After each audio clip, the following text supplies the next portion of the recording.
4 billion years ago at the turn of two geological eons. The Archean Eon, when our planet had just formed and settled, was now over, and a new Archean Eon had just begun.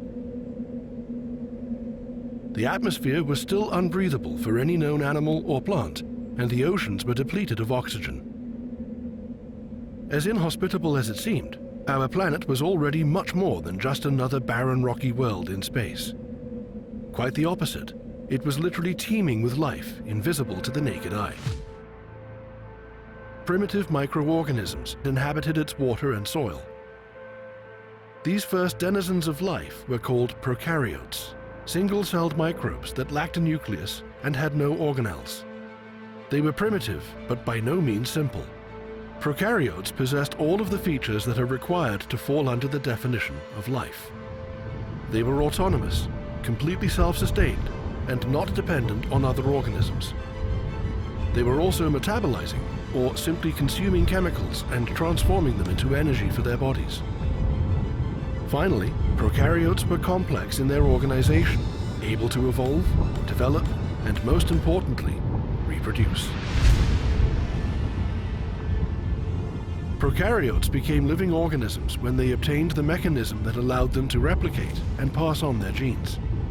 At first, such a mechanism was a single-stranded RNA molecule that was able to produce its own copies and become a self-sustained chemical system. RNA was able to store the information or blueprint of how to build a copy of an organism, as well as replicate itself according to this blueprint. The weak spot of RNA was that it was relatively unstable and easily damaged by the catalysts or enzymes necessary for metabolism. The solution was the emergence of a much more stable, double-stranded DNA molecule that was essentially a double RNA with a different sugar. DNA became the reliable storehouse of genetic information, while RNA became the workhorse that participated in the transcription and translation of the information into the actual production of proteins, as well as the replication process. These first microorganisms appeared and thrived in a world that would have been deadly for us or any other multicellular animal. They survived on the chemical nutrients in anoxic environments and were likely resistant to the deadly ultraviolet radiation coming from the sun, with no ozone layer in the atmosphere to block it. It is assumed that from 4.3 to 3.8 billion years ago, our planet had been regularly struck with comets and asteroids, resulting in global catastrophes. This hypothetical long-lasting disaster, called the Late Heavy Bombardment Event, was caused by orbital swings of giant gaseous planets. Some of the asteroids are believed to have been 3 or even 500 kilometers in diameter. When such large objects hit Earth, all of the water within thousands of kilometers from the impact would have been evaporated. The atmosphere would have become incredibly hot, and huge amounts of molten rock debris called ejecta would have launched into space. This would have been followed by giant tsunamis spreading away from ground zero. Shortly after the impact, ejecta would have fallen back to Earth as an intense, fiery rock shower.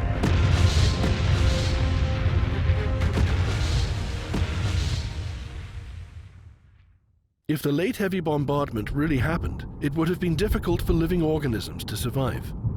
So how did life make it through such massive and frequent asteroid strikes?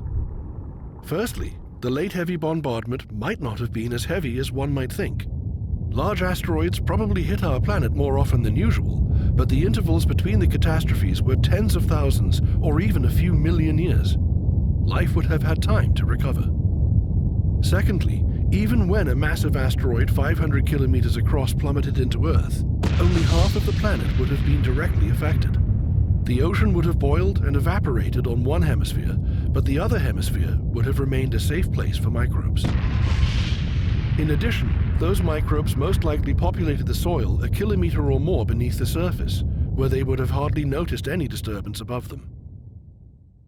Even today, microbial underground communities comprise 70% of all bacteria and archaea that live on Earth, and their mass exceeds the mass of the entire human population by 400 times. Thirdly, recent research has shown that the late heavy bombardment might not have occurred at all. It's possible that there was only one heavy bombardment that happened during the formation of the solar system, and it ended quite early, before 4.48 billion years ago. This would have allowed life to begin even earlier than previously thought, perhaps more than 4 billion years ago. When we look at the Moon's surface, we see a great number of giant impact craters made by asteroids in the past. Some of these craters, for example the one called the Imbrium Basin, are over 1,000 kilometers in diameter, meaning that the asteroids that made them were at least 250 kilometers wide. If the Moon was intensively bombarded by large objects in the past, so must have been Earth. But when, and for how long? Was it a gradual process that started at the dawn of the solar system's formation and lasted until present? Or was it a catastrophic event when multiple asteroids hit the planets of the inner solar system at the same time? It seemed as though the analysis of the rocks from the Moon brought to Earth during the Apollo missions revealed the answer. When samples of the lunar impact melts were studied and dated, they showed that a huge impact happened between 3.8 and 4.1 billion years ago. This meant that at the same time, a large number of asteroids must have hit Earth as well. Given that it is generally assumed that by that time life on Earth had already emerged, it became hard to imagine how it managed to survive such a catastrophe. Scientists gave this event a name, the Late Heavy Bombardment, or LHB for short, because it happened relatively late in the formation process of our solar system. But why did it happen? From the beginning, the most obvious suspects to blame were the gas giants, Jupiter, Saturn, Uranus, and Neptune. There were different hypotheses as to how exactly these planets wreaked such havoc, but here is an interesting one called the Grand Tack hypothesis. Its name comes from nautical terminology, where the word tacking means the constant changing of directions of a sailboat while traveling against the wind. In this case, tacking is applied to the planets, and to Jupiter in particular. The hypothesis goes like this. When the planets of the solar system were almost completely formed, the initial collisions between the planetesimals and asteroids came to an end. The leftover debris was pushed out to the remote outer orbits, and things calmed down. But not for long. Soon, Jupiter, which initially formed at 3.5 astronomical units from the Sun, got caught up in currents of flowing gas that was still abundant at that time in the young solar system. It then started to migrate inward, towards the Sun. As Jupiter migrated, Saturn followed right behind. By the time Jupiter reached the 1.5 astronomical units point, it captured Saturn in an orbital resonance. While Jupiter made 3 circles around the Sun, Saturn made 2, affecting Jupiter with its gravity. In the meantime, the gas in between the 2 planets had expelled. As a result, both gas giants stopped their migration towards the Sun and reversed their direction of travel, starting to move away from the center of the solar system until Jupiter ended up at its current orbit of 5.2 astronomical units, and Saturn at 7. It is thought that in the beginning, Uranus was the most distant planet of the solar system, while Neptune formed between Saturn and Uranus. The gravitational disturbance caused by the dance of Jupiter and Saturn switched the orbits of Uranus and Neptune, having thrown the latter right into the peripheral ring of rocky and icy leftovers that remained after the solar system's formation. Neptune started orbiting among these rocks, throwing them in different directions, like a snowplow. This is how the multitudes of comets and asteroids from the edges of the solar system ended up heading towards the inner planets, including Earth, and eventually colliding with them. The Grand Tack hypothesis had its strengths and weaknesses in its attempt to explain the formation of the solar system as we observe it today. Until recently, it also helped to explain the late heavy bombardment event that was said to have occurred as a result of the gas giant's orbital swings. But there came another, even more plausible model of the solar system's formation that was called the early instability hypothesis. It implies that at the time the planets were just forming from the protoplanetary disk, the orbits of the planetesimals were highly unstable. The gas giants formed first, followed by the rocky inner planets. In fact, computer simulations suggest that initially there was an additional icy giant planet orbiting the Sun. While forming, the planets kept changing their orbital eccentricity, meaning that their orbits constantly went back and forth from being circular to elliptical, affecting the distribution of gas and building materials in the developing solar system. The hypothetical icy giant was thrown away into outer space, and the planets finished forming. Eventually, their orbits stabilized for good. The early instability hypothesis explains and describes the evolutionary process of the solar system in its early stages quite elegantly, and when digitally simulated, predicts the formation of a planetary system exactly like ours, with the right number of planets placed in the right locations and being the right sizes. It even allows for speculation that the hypothetical icy giant that got expelled from the solar system could indeed be that mysterious planet X astronomers are hunting for. But there is a problem. The early instability model doesn't leave any room for the late heavy bombardment event. If the solar system stabilized very early on, about 4.5 billion years ago, what caused a huge number of space rocks to hit Earth and other inner planets around 4 billion years ago? Do we even know for certain that the late heavy bombardment actually happened? We cannot find evidence of such ancient impacts on our planet. Erosion and plate tectonics would have destroyed the craters long ago. This is why scientists have looked for clues on the planets, satellites, and asteroids that are not subjected to wind, water, and constant surface recycling. Such an ideal spot was the Moon. Interestingly enough, along with the emergence of the early instability model that doesn't predict any cause for the late heavy bombardment event, the evidence that gave us reason to believe that this event did happen became less and less convincing. In recent years, some researchers have started doubting the results of the melted lunar rock dating. They suggest that dating could have given erroneous results due to the very small number of samples, or could have been affected and reset by the later asteroid impacts. It also could be that initially, scientists dated the samples that point to a single catastrophic impact that indeed did happen on the Moon 4 billion years ago, near Mare Imbrium. Moreover, in 2019, a study of the most ancient Martian meteorites suggested that all major collisions of Mars with asteroids had come to an end by 4.48 billion years ago. So where does all of this leave us? The gas giant's orbital migration and orbital instability might have taken place, but much earlier than was originally thought. Additionally, it looks as though there was only ever one heavy bombardment of Earth, during the formation of the solar system, which probably ended 4.48 billion years ago. As for the late heavy bombardment event, the evidence that has been accumulated in recent years suggests that it most likely never occurred, and early life on Earth did not have to struggle with a superheated atmosphere and evaporated water. Further research will probably clarify whether the late heavy bombardment was real or just a phantom theory. Regardless of whether or not the late heavy bombardment actually happened, large asteroids and comets did collide with Earth from time to time, leaving giant impact craters that would eventually erode away. 3.6 billion years ago, Earth was still covered with ocean and volcanic islands, but it is thought that a very small first continent called Valbara existed at that time. Today, its traces can be found in South Africa and Western Australia.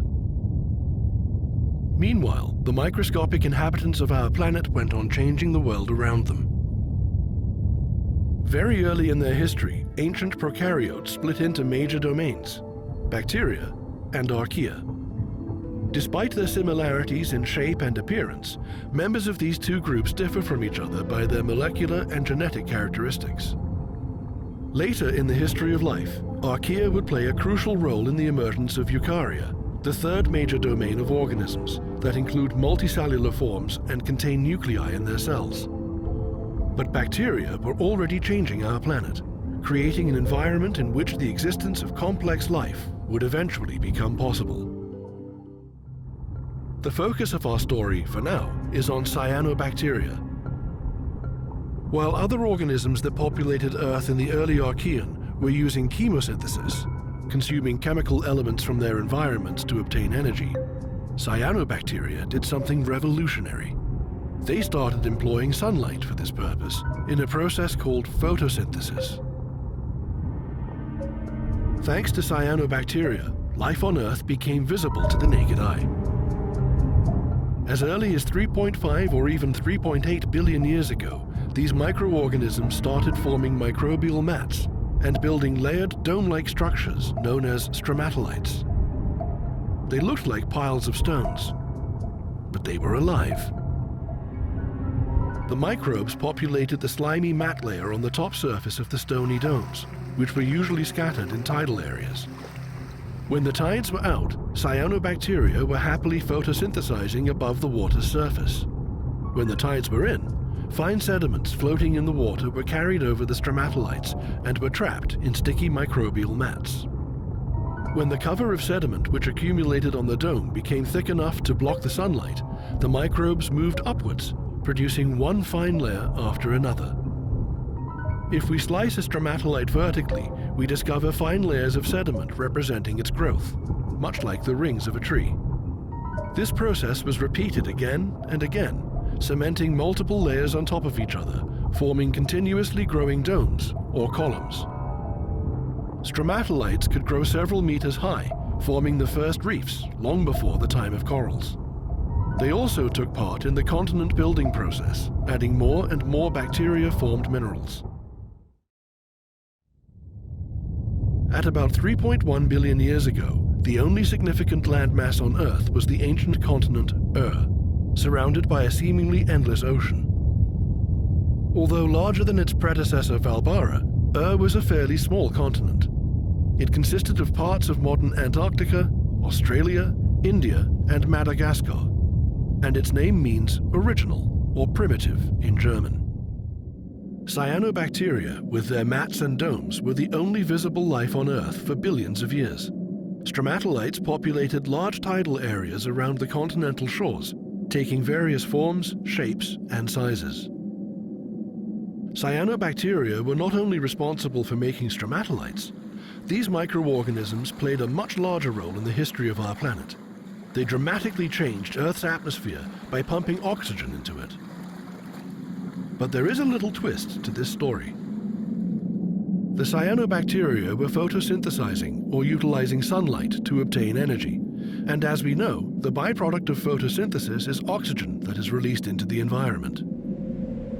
Theoretically, our atmosphere should have contained oxygen since the appearance of cyanobacteria, at least 3.5 billion years ago. But geological evidence indicates that there was no significant, or in fact any, amount of free oxygen in the water or air until around 2.5 billion years ago. But why? One possible explanation is that although cyanobacteria did photosynthesize, instead of releasing oxygen, they were oxidizing iron. Unlike today, Archean oceans were green because of the great amounts of greenish ferrous iron dissolved in them. It's possible that ancient cyanobacteria, or their ancestors, instead of releasing pure oxygen, were binding it with ferrous iron and oxidizing it, or, to put it simply, making it rusty. This oxidized iron was not dissolvable in water as it used to be in its previous ferrous state, and was continuously falling to the ocean floor, accumulating in layers.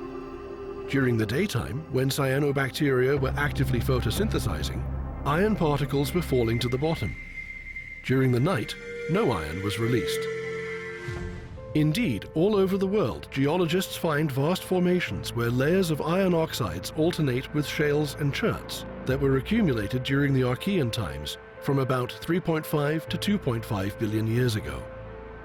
These layered iron deposits are called banded iron formations, or BIFs. Today, banded iron formations are the major source for mining iron ore, which is used to produce steel. It's incredible to think that everything made of steel, from kitchen appliances to the cars we drive, is a byproduct of photosynthesizing ancient bacteria that lived and produced iron oxide billions of years ago. In the late Archean Eon, 2.5 billion years ago, banded iron formations were deposited less intensively, and free oxygen started to accumulate in the water and the atmosphere. 2.4 billion years ago, The levels of oxygen on Earth started to rise so fast, in geological terms, that scientists called this process the Great Oxidation or Oxygenation Event. But why did cyanobacteria stop producing iron and start releasing oxygen? The answer is quite simple. All the greenish ferrous iron dissolved in the oceans had been used up. When there was nothing remaining to oxidize, photosynthesizing organisms were left with no other option but to release free oxygen into the environment as the byproduct. As the Great Oxidation Event progressed from 2.4 to 2 billion years ago, the world started to look more like it does today. The planet began forming a protective ozone layer in its atmosphere that blocked the sun's ultraviolet radiation, which was deadly for any form of complex life. The oceans turned from greenish to blue as they lost all of their ferrous iron. For the first time, the sky was deprived of its otherworldly reddish hues and also became blue. Only the moon would have seemed strange because it looked enormous, as it was still much closer to Earth than it is today. The geography of our planet also changed by the late Archean Eon. Ancient was replaced by a significantly larger landmass assembly called the Land supercontinent that stretched from north to south and included parts from most modern continents. Land existed from 2.7 until 2.4 billion years ago, when the continents broke apart and continued their tectonic dance. But what would happen after such a dramatic change in the planet's atmospheric composition and the appearance of a large landmass? It would be the dawning of a new eon.